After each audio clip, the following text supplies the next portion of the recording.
जैसे साइकिल पर नहीं देखने को मिलता। मीटर देखा है जैसे मोटरसाइकिल हो गई, कार हो गई, अलग अलग तरीके डैशबोर्ड मीटर पर आप देख सकते हो कि जो 13.7 में दिया गया है। तो डैशबोर्ड पर आप देख सकते हो कि वहाँ पर क्या लिखा रहता है, स्पीड मोटर लिखा रहता है। तो स्पीड मोटर का रिकॉर्ड का हम ऑब्जर्वेशन कर सकते हैं, देखिए इस तरीके से। और किलोमीटर हावर में भी दर्शाया जाता है, तो जिससे हम स्पीडोमीटर कहते हैं। देखिए, तो जिस तरीके से हम किलोमीटर के अंदर भी हम उसे जान सकते हैं, जिसे ओडोमीटर कहते हैं। चलिए अब हम आगे देखते हैं। तो अब आप देख सकते हो कि स्कूल से आप यहाँ पे जाते समय यहाँ पे की मतलब जगह ख़त्म हो जाती है 30 मिनट्स के अंदर। आप जिसके अंदर क्या कर सकते हो, ऑब्जर्व कर सकते हो, जो 13.5 में आप लिख सकते हो। चलिए अब हमें आगे बताया गया है कि आप बता सकते हो कि पिकनिक पे जाते समय वहाँ पे sports schools in calculating by sports and बस बाय टू द बुजो एंड पहली whether can in would be have travel 9:45 and Paheli had answer to the questions their teacher told we solve this problem and plot distance time to the graph and let us find out in a तो उसने क्या किया था, पहली ने picnic जाते समय अपनी टीचर को बोला था। तो वहाँ पे हम देख सकते हैं 9:45 के ऊपर कितनी दूरी तय की गई, मतलब कितनी दूरी पर वो चले। उसके बाद में कोई उत्तर नहीं था। तो उसने अपनी टीचर के पास गई और उनसे पूछा, तो जिसकी वजह से वो पता लगा सकती है कि जितना दूरी का ग्राफ मतलब डिस्टेंस टाइम ऑफ ग्राफ खींच कर वो ये चीज़ पता लगा सकती है। देखिए इस तरीके का डिस्टेंस ग्राफ खींचकर वो पता लगा सकती है। अब यहाँ पे देखिए फिगर में किस तरीके से टाइप्स गैप के अंदर अलग अलग तरीके से ग्राफ बताया गया है। जैसे कि chart graph 13.10 to the example के अंदर डिस्टेंस टाइम ऑफ ग्राफ। तो इस तरीके से यहाँ पे हमें ग्राफ बताया गया है। तो पहले हमको किस तरीके से हैरिजॉन्टल लाइन खींचनी पड़ती है, फिर वर्टिकल लाइन खींचनी पड़ती है। तो इसको इस तरीके से सिमिलरली बताया जाता है। तो इस तरीके से लाइन खींचने के बाद हम जैसे 13.13 बूझो एंड पहली the find out by to the distance time by to the date is shown in table 13.6। तो इस तरीके से उन्होंने फाइंड आउट किया था। अब ड्रोन जैसे लाइन आपको क्या करना पड़ता है, तो जिसके अंदर आपको लाइन खींचने के बाद 2 marks bye to the OX OY लिखना पड़ता है और उसके बाद में X और Y, ठीक है, द अलोंग। उसके बाद में आपको टाइम लिखना पड़ता है, डिस्टेंस लिखना पड़ता है। इस तरीके से आपको ग्राफ बना के वहाँ पे प्रेजेंट करना होता है। तो जिसके अंदर आपको यहाँ पे बताया गया है कि किस तरीके से ग्राफ आपको बना के वहाँ पे प्रेजेंट करना होता है। तो हमको यहाँ पर भी ग्राफ दिया गया है, तो जिससे हम जान सकते हैं।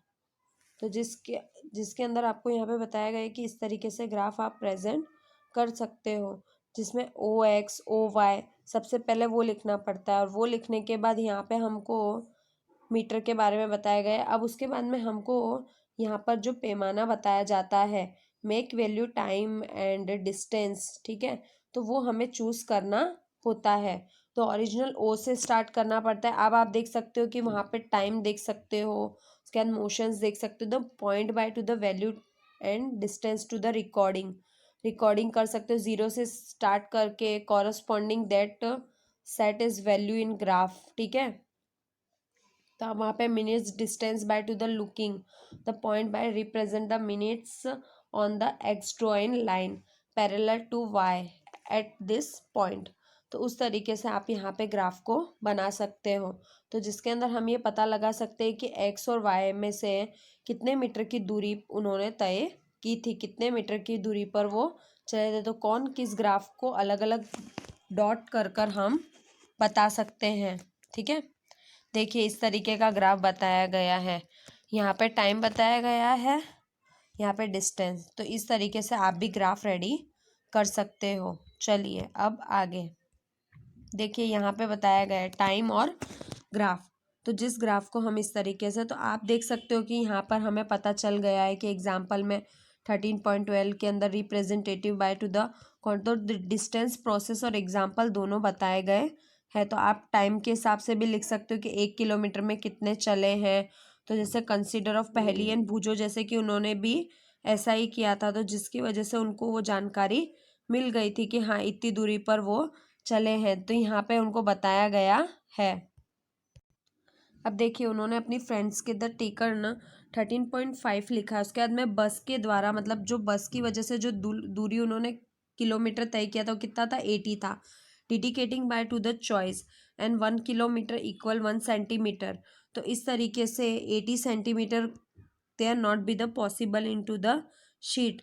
तो इसे क्या कागज की शीट पे खींचना बिल्कुल भी सही नहीं होगा। उसी तरीके से यहाँ पे उन्होंने 10 किलोमीटर इक्वल टू 1, तो would be require to the length, तो वहाँ पे जो लेंथ दी गई थी जो 8 सेंटीमीटर की थी, तो जिसकी वजह से क्या हो जाता है, इस तरीके का पैमाना, मतलब इस तरीके का ग्राफ वो खींच सकते और छोटा ग्राफ खींच सकते हैं। चलिए इसी तरीके से हम आगे देखते हैं। जैसे कि यहाँ पे different highest the lowest value each the quantity, तो हम जैसे कि उसी तरीके से है, जैसे कि बड़ी वैल्यू छोटी वैल्यू ले सकते हैं, उसी तरीके से अब हम आगे देखने जाएं तो ये हमारे लिए valuable is the choosing in the graph, तो आप ग्राफ के अंदर उसे चूज कर सकते हो। एंड यू यहाँ पे maximum the part the paper on which the graph is to be a drawn, तो आप पेपर के अंदर ग्राफ ड्रॉ कर सकते हो। जैसे यहाँ पे 25 सेंटीमीटर इंटू 25 सेंटीमीटर के ऊपर पेपर में दिया जाता है, तो जो 13.5 के अंदर दिया गया है उस तरीके से हम बना सकते हैं। देखिए यहाँ पे डिस्टेंस और किलोमीटर दोनों बताया गया है। तो क्या आपको ये लगता है कि हमने जितना variety in the information about the date compare in the presenting by to the table 13.5 जो 13.5 में दी गई है, तो उस तरीके से हम क्या ये जान सकते हैं कि हाँ जो टेबल दी गई है तो उससे हम पता लगा सकते हैं क्या। चलिए अब हम देखते हैं आगे कि हमने कितनी दूरी और कितनी चाल के बारे में जानकारी ली थी। तो उसी तरीके से ग्राफ में आप देख सकते हो कि यहाँ पे हमको बताया गया है the distance the bus only other hand by the distance time to graph can be a distance moving the bus any instance of the time supposing when to the must distance the bus had travelling 8:15, मतलब 8:15 AM के द्वारा उन लोगों ने क्या किया था, उसने मेक कॉरस्पॉन्डिंग टू टाइम, तो उस टाइम के अंदर उन्होंने लिखा था। तो the supposing the point is the next draw, तो हम जिस तरीके से नेक्स्ट ड्रॉ कर सकते हैं, तो हम जैसे कि वहाँ पे बिंदु बता सकते हैं कि हाँ एक ए बिंदु पर एक्स बताया गया है तो वाई बिंदु पर हम उसको खींच सकते हैं जो हमें यहाँ पर बताया गया है। जैसे टी ग्राफ के अंदर है ना, तो टी पैरेलल हम देख सकते हैं, तो जिसके अंदर टी क्या हो जाता है, एकदम खड़ा हमें ग्राफ को और काटने का काम करती है, तो जिसके वो टी से होकर एक्स तक खींच सकते हैं। उसके बाद में वाई के ऊपर जाकर वो क्या करती है, बी को काटने का काम करती है। तो उसी तरीके से बी को दूर रखकर ओ बी में हम 8.15 AM, तो बस कितनी किलोमीटर दूरी हमें देगा तो हम वो जान सकते हैं। और 9:45 के अंदर बस ने कितनी दूरी तय की, तो उस तरीके से पहली की सहायता से हम कर सकते हैं। और इसी तरीके से हम ग्राफ की वजह से उनकी जो स्पीड है वो भी आसानी से पता लगा सकते हैं। ठीक है, चलिए ये चैप्टर आपका यहाँ पे कंप्लीट होता है, तो आपको इसकी एक्सरसाइज कंप्लीट करनी है। ठीक है, थैंक यू।